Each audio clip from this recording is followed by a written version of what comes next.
নমস্কাৰ মই বাস্তুশাস্ত্ৰী স্মিতা শইকীয়াই আপোনালোকক স্বাগতম জনাইছো। আজি মই বাস্তুশাস্ত্ৰৰ প্ৰৱেশ দুৱাৰৰ বিষয়ে আলোচনা কৰিম।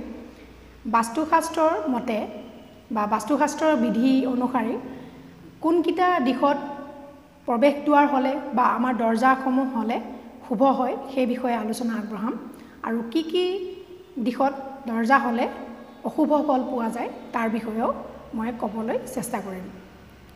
বাস্তুশাস্ত্ৰত সাধাৰণতে আমি জনা মতে 4টা দিশ আছে, কিন্তু আমি সদায় বাস্তু যেতিয়া কাম কৰিবলৈ আগবাঢ়ো, বাস্তু ক্ষেত্ৰত যেতিয়া আমি কাম কৰিবলৈ আগবাঢ়ো, তেতিয়া আমি 16টা দিশৰ ওপৰত গুৰুত্ব দিব লগা হয়।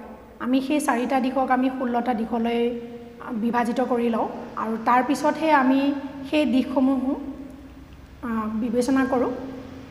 সেই প্ৰতিটো দিশতে মানে বিশেষকৈ যি 4টা প্ৰধান দিশ আছে, সেই 4টা প্ৰধান দিশৰ প্ৰত্যেকটো দিশৰে 8খনকৈ প্ৰৱেশ দুৱাৰ হ'ব পৰা সম্ভাৱনা আছে। মানে পূব দিশত 8খন দুৱাৰ, দক্ষিণ দিশত 8খন দুৱাৰ, পশ্চিম দিশত 8খন দুৱাৰ আৰু উত্তৰ দিশত 8খন দুৱাৰ। মুঠতে 32খন প্ৰৱেশ দুৱাৰ হ'ব পৰা সম্ভাৱনা আছে। কিন্তু এই 32খন প্ৰৱেশ দুৱাৰে শুভ নহয়। তাৰে প্ৰতিটো দিশৰে মাত্ৰ 2খন প্ৰৱেশ দুৱাৰহে শুভ।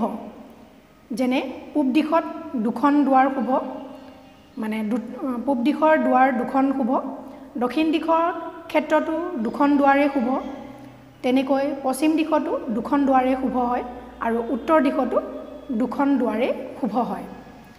এই দুৱাৰসমূহৰ বা এই প্ৰৱেশ দুৱাৰসমূহৰ বিশেষত্বসমূহো বেলেগ বেলেগ হয়। সেইটো কাৰণে এই দুৱাৰসমূহ মানে কোনখিনিত আছে সেই বিষয়ে সদায় বাস্তু যেতিয়া কাম কৰা হয় তেতিয়া ঘৰৰ নক্সা লোৱা হয় আৰু সেই ঘৰৰ নক্সাসমূহ গ্ৰিড কৰি তাৰ পৰা আমি প্ৰৱেশ দুৱাৰৰ স্থিতিটো উলিয়াই লওঁ। এই শুভাশুভ আৰু অশুভ ফলসমূহ এই দুৱাৰসমূহৰ দ্বাৰা বুজিব পাৰি। আৰু যেতিয়া কোনো এখন ঘৰত নভবাকৈ কিছুমান ঘটনা ঘটি থাকে আৰু কিছুমান আশা কৰাতকৈ শুভ ফল পোৱা যায়, তেনে ঘটনাসমূহ বা সেই আশা ব্যঞ্জক বাতৰিসমূহো এই আমাৰ দুৱাৰসমূহে আনি দিয়াত সহায় কৰে। কিয়নো প্ৰৱেশ দুৱাৰে এখন ঘৰলৈ পজিটিভ আৰু নিগেটিভ দুই ধৰণৰ এনাৰ্জি লৈ আহিব পাৰে। সেইটো কাৰণে দৰজাকেইখনৰ স্থিতিটোৱেও পজিটিভ আৰু নিগেটিভ দুই ধৰণে সূচায়। আমি পূবফালে হ'লেই যে দুৱাৰ এখন শুদ্ধ হ'ব বা শুভ ফলাফল পাম তেনে নহয়, বা দক্ষিণ ফালে হ'লেই যে দৰজা এখন বেয়া হ'ব বা তাৰ পৰা আমি অশুভ বাতৰিহে পাম তেনেকুৱাও নহয়, বা পশ্চিম ফালে হ'লেও যে অশুভ হ'ব তেনেকুৱা নহয়।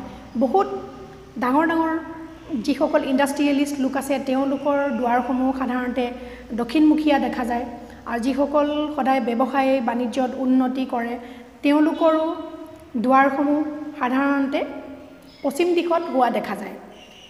আৰু যিসকল মানে সমাজৰ লগত প্ৰিয়, সমাজৰ কাম কাজৰ লগত আগবাঢ়ি যায়, সমাজৰ লগত সংগতি ৰাখে, গভৰ্ণমেণ্ট ছেক্টৰৰ লগত কাম কৰে, স্বেচ্ছাসেৱী হিচাপে কাম কৰে, তেওঁলোকৰ আয় উন্নতিসমূহ বা তেওঁলোকৰ সেই কমিউনিকেশ্যনৰ পদ্ধতিটো পূব দিশৰ দুৱাৰসমূহে সূচায়।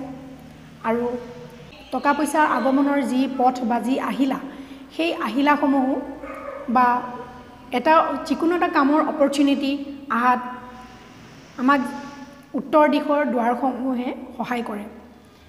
কিন্তু উত্তৰ দিশৰ প্ৰত্যেকখন দুৱাৰৰে সেই গুণাগুণটো নাই। সেইটো কাৰণে যেতিয়া আমি এটা ঘৰ সাজোঁ, সেই ঘৰটোৰ প্ৰৱেশ দুৱাৰ আৰু মেইন গেটখন, মানে যিহেতু এখন মেইন গেট থাকে, সেই গেটখনৰ স্থিতিটো সদায় বাস্তুসন্মত হ'ব লাগে, মানে বাস্তু মতেদি শুভ স্থানত হ'ব লাগে। তেতিয়া সেই দিশৰ গুণাগুণসমূহ সেই ঠাইখিনিত বা সেই ঠাইটুকুৰাত বাস কৰা লোকসকলে পাবলৈ সক্ষম হয়।